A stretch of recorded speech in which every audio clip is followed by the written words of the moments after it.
Sampdoria's Morten Thorsby. They call me football's Greta Thunberg.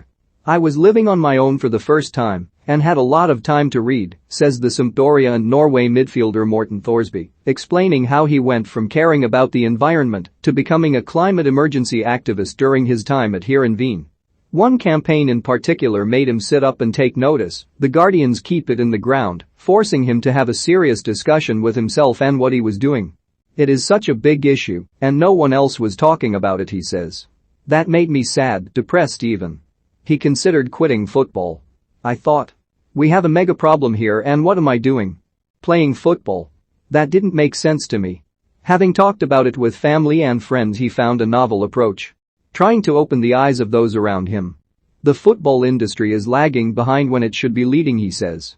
It can make a huge difference, it could be our salvation even. 3.5 billion people around the world watch football. There is no social phenomenon that touches so many people.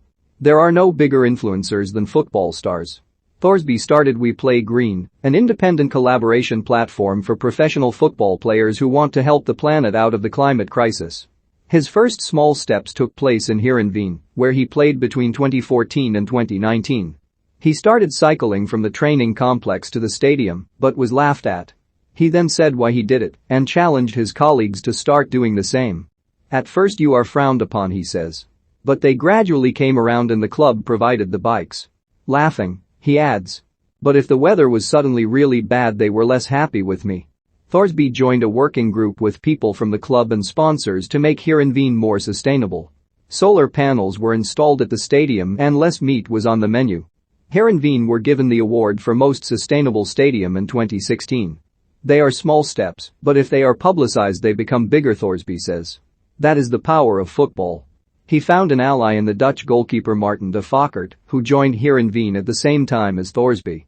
De Fockert describes Thorsby as a mountain man, saying, he is not super fast on the pitch, but when we went hiking through the Norwegian mountains, it seemed like I was standing still, that's how fast he was. After 5 hours he would say, we are lost. He liked that. I panicked. We suddenly shot down a slope. I thought I was dying, he enjoyed it. He is really at one with nature. De Fockert calls Thorsby very solution-oriented. He tells how the Norwegian put tape on his plastic bottle at Heerenveen and wrote his name on it so he could reuse it. He then doesn't immediately start shouting that everyone should do that. Morten is kind, authentic and a go-getter. As a result, he gets a lot done. Thorsby says it is important to make it personal and not use complicated language. Clean water and clean air for our children, that's the message. Who wouldn't want that? Is it difficult to get footballers to think about it? Yes, it is, he says. In the dressing room I am still the green boy who is laughed at when he does something less sustainable himself. In Italy, they call me the Greta Thunberg of football. It's fine, I have enormous admiration for her. The mistake the environmental movement has made in the last 20 years is to force it down people's throats. It's better to create an atmosphere where it becomes a joint project. Inspire and motivate people to show there are so many things we can do. You can already eat super tasty things without meat and with lots of vegetables. It's healthier, you feel better and you do something good for nature. Greta Thunberg appeals to the 20% who are already doing something. But the rest must also move in that direction. I want a 100% who take small steps because many small steps lead to big steps. Government leaders at environmental conferences must feel supported by their people to make changes. The task now is to raise funding and build an organization that will prompt more players to support his initiative. A handful have joined, including Norway's Mats Møller Deli, CSKA Moscow's Emil Bohinen, the Odd goalkeeper Sander Rosbach, the Juventus women midfielder Sophie Junge Pedersen, De Fockert, who has retired, and the former Newcastle player Siem de Jong. Does he sometimes feel like a lone voice? I know there are many players interested, says Thorsby, who last month won the 2021 FIFPro Player Activism Award. They are waiting until we are ready, until we have funded the entire campaign. I can completely understand if players don't speak out. Everyone is allowed to make their own choices. I just try to encourage them, because we need young people to influence others. Footballers have a responsibility. The Black Lives Matter movement has been hugely supported by football, the climate crisis campaign less so.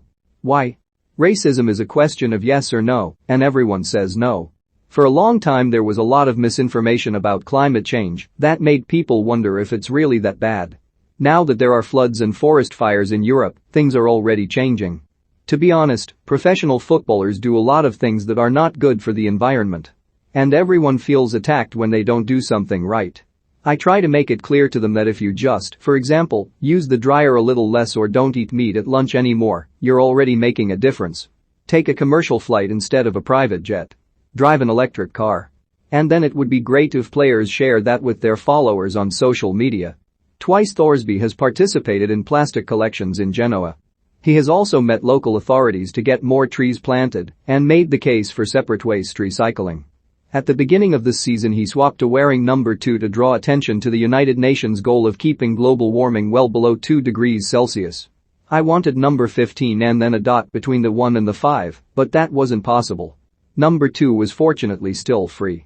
The Sampdoria captain, Fabio Quagliarella, was bemused as to why the midfielder had picked that number, but as soon as Thorsby explained the striker was on board and asked him to tell the rest of his teammates, he received a huge applause after he told them. Thorsby has met the Italian Environment Minister, the Norwegian Prime Minister, and spoken to Frans Timmermans, who is leading the European Commission's work on the European Green Deal and its first European climate law. He was energized by an online meeting with Timmermans, which also included De Fockert and De Jong. Frans is a big football fan and heard about the reasons behind my change of number, Thorsby says. He supports us and wants to work together. That's fantastic and thanks to football. A version of this article was published in the Dutch newspaper De Volkskrant in November.